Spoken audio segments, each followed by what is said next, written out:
Okay, hello.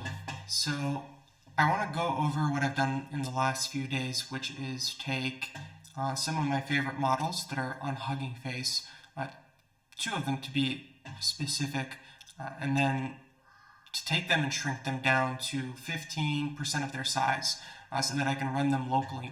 A few months ago, I bought 8 3090s, which is a pretty considerable amount of video memory. That is about 192 gigabytes. The thing is, these models are massive, gigantic.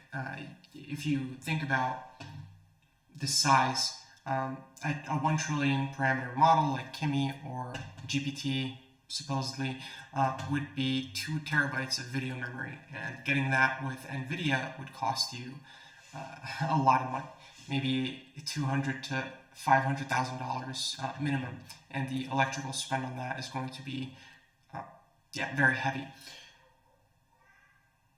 But I still use AI a lot. I'm probably in the 1% of users, top 1% of users in terms of how many tokens I use per day, per week, per month. I am using about 100 million tokens per day from the Claude subscription, 100 from the Codex subscription, and then about 50 from a bunch of other sources. Now, this isn't to say that models that are quantized and pruned are going to be as intelligent as Claude or as intelligent as GPT, but it does bring us closer to a world where we can run these things fully locally at acceptable speeds with an acceptable amount of money going into it. And I want to talk about how that's done and hopefully how we can get more of these out there and how to improve the education around them. So GLM-4.7 originally is a model that is 358 billion parameters, give or take, and GLM 4.7 is around 717 gigabytes. Now, in order for you to run this at a speed that is reasonable, so something like above 15 tokens per second, preferably, you will need about 717 gigabytes of memory just for the weights, plus the activations, and then also the KB cache, which would be a lot as well. You would be looking at 800, something around like 1 terabyte to get it running, with full context at very good speeds. If you think about how much that costs, the minimum is $20,000. That's 2 Mac Ultras stacked together, and that would be very slow. But this model is huge. So if we look over the actual size of these files, they're around 7.87 gigabytes per file. What is an LLM is a very important question. What is an LLM? So an LLM is a bunch of files that are, we can actually look at it right here. So an LLM is a bunch of files that store numbers. These numbers are called weights. These weights are like 99.9% of the entire LLM. The weights themselves are numbers that are learned or arrived at by taking a bunch of content and then processing that and finding statistical similarities between words, and then you store that as weights. And at inference time, so this is when you are trying to serve the model, you have configuration files, chat templates, and all of these other things that go into the final model. But it's mostly weights, and those weights are, again, numbers. Now, when you run an LLM, so a mixture of experts, LLM, we will look at this here. So a mixture of experts LLM is a very big model that has a router, and that router, it learned how to take tasks and then forward them to experts, and experts are like a mini LLM, let's call it that. And so when a user messages a model or tries to do a chat completion, they say, hey, please write me this file, or hey, please tell me what the best movie is for this specific category. Whatever it is that people are asking these models, that request goes into the router, and then the router decides where it should send it. So what a company called Cerebras, what they did is they ran like experiments. They did research. I might be missing some things or saying some things wrong here. I'm not necessarily the most precise person when it comes to this, but they figured out that if you're using a model for a very specific purpose, like coding, you are mostly only activating a certain subset of the experts through that usage. And you could get the model down to 50% of its original weight just by pruning off experts that don't contribute much to the act of coding. So you take a data set, imagine like coding books. I'm just giving examples here. Imagine coding books and different GitHub repos, maybe conversations, GitHub issues. You take that and then you pass that to the model, and you have software that is looking at the model and seeing which experts it's activating, and then it produces a document which is just a graph of all of these experts and how much they activate, the saliency or importance of the experts in the final results, and you keep all the most important ones and you prune down to a target size. So you can shave off 20% of the model, 30, 40, 50, and the REAP paper mentions that 50 is a number that you can get to with minimal loss in the specific task that you are trying to keep functional. So you get that coding model, the agentic calling model, function calling, you use that to determine these statistical averages, and then you use that to prune the model and essentially cut off or chop off parts of it that don't contribute much to the final result. So by doing this, we can get a 50% decrease in the size of the model. So where does that take us? So that takes us from 717 gigabytes down to 308.5.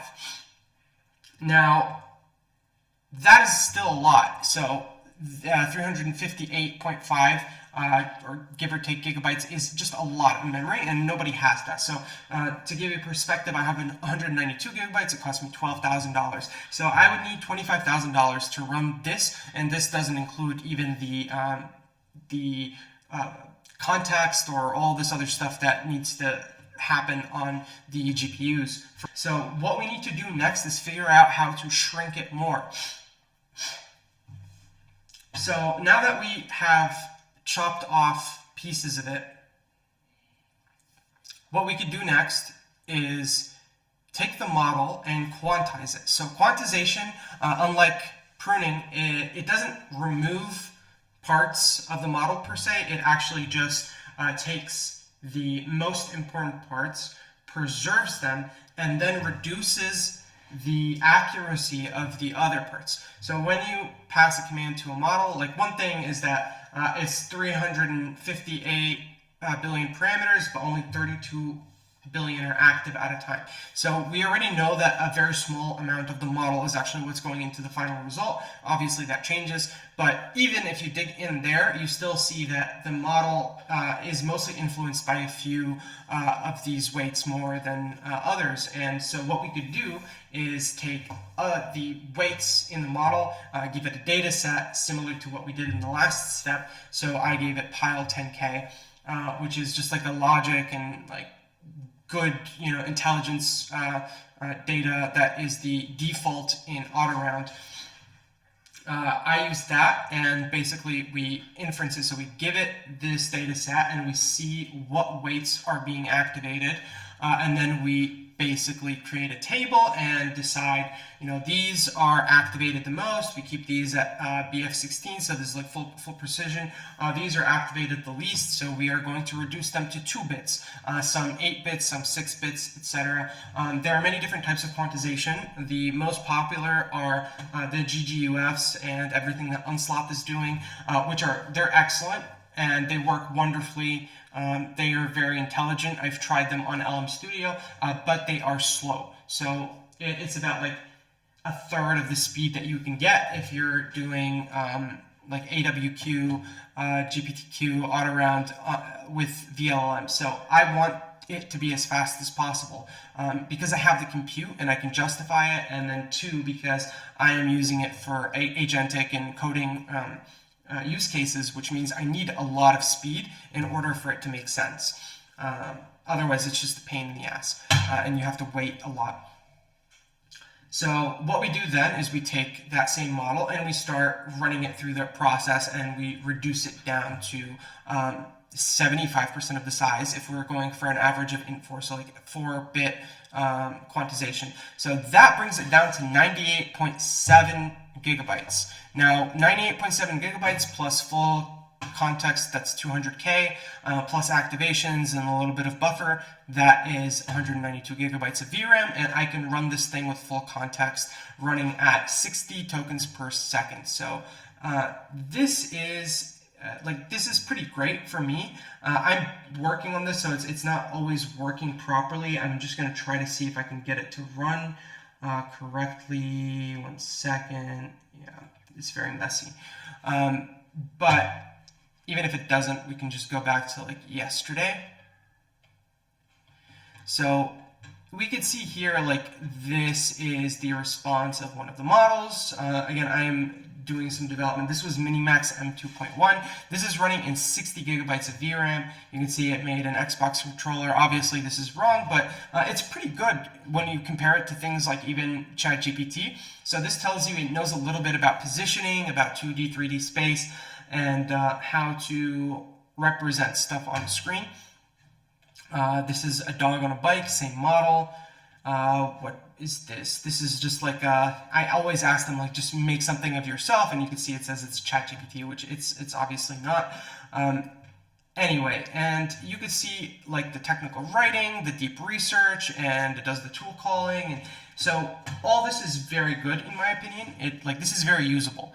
Obviously, my environment is very messy, but I'm constantly developing it and building it up. But this is very usable in general, and I think it is possible for people to depend on this now for their entire workflows, especially with the two new models that we have, GLM-4.7 and MiniMax-M2.1. They're very fast, they're very small, like relatively, they're very accurate, and they have two complementary work styles, where Minimax is more like a Claude type persona that you can work with very quickly in a human in the loop way, and then the GLM model is more like GPT, where it can run very long tasks. In my opinion, at least I've gotten it to work for 4 to 8 hours without any interruption, with it just creating plans. This was in Rue code. So what I did to get here was I took all this information that I think is very important about how we can get to where we want to go, and I put up a post on Twitter, and I asked if people would like to crowdfund this with me so that we can have these good models. And the end goal was to have was to get both of these models running on the highest end MacBooks specifically, and we did do that. So we did get so this is a MacBook Pro. So we did get both of the models, both Minimax and GLM, to fit on MacBooks. So the GLM 4.7 50% REAP, that would fit on a MacBook in 4-bit quantization for $5,000. And the Minimax one would fit on a MacBook for like $4,000. This is new. Obviously used, it would be more like 2 to 3.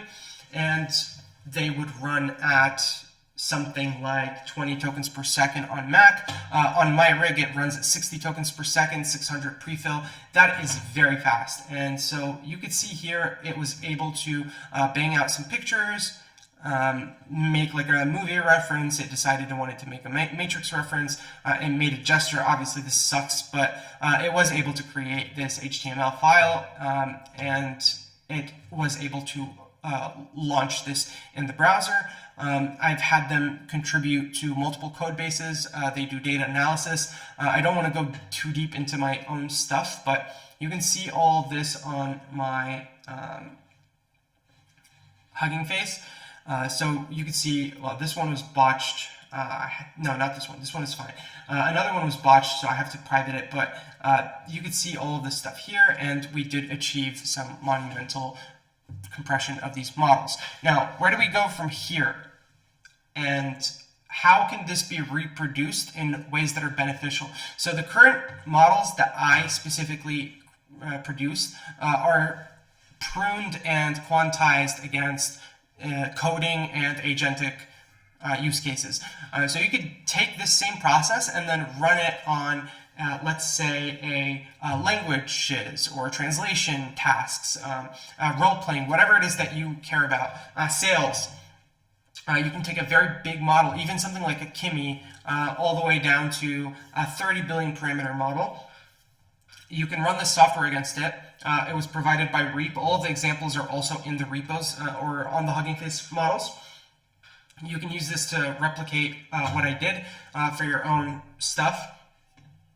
But we could have GLM-4.7 pruned and quantized for various different things. And then you can have a system that allows you to swap between, let's say, a coding version versus a writing version versus whatever it is that you want to do. And you could run this on edge devices. This could take a 30 billion parameter model, get it down to even 3 gigabytes, 4 gigabytes of memory. You could do this for voice models. You could do this for like pretty much anything that you want. As well, I mean, I think this only works for a mixture of experts, but the quantization itself and other methods of pruning, like they merge experts, or there's many different ways that we can shrink them. And there's a whole bunch of research that's constantly growing that you could find on Hugging Face and in other places about how to get these things onto smaller devices. Now, why would we do this in the first place is probably the question that I think most people need to explore and think about, and that is, we are currently in a system where we are dependent on ChatGPT and Claude and Anthropic and obviously Google and all of the other proprietary labs. AI is only growing exponentially as a tool that is needed in the workspace. We know that the profitability of what they are doing is like not there yet, especially with OpenAI, so we see that they have not made enough money this year to cover even a good percentage of their expenses. Maybe I'm wrong, but it seems to me that prices are either going to rise or the service is going to be nerfed, or we are going to have a world where your employer will pay for your AI subscription and not you personally as an individual.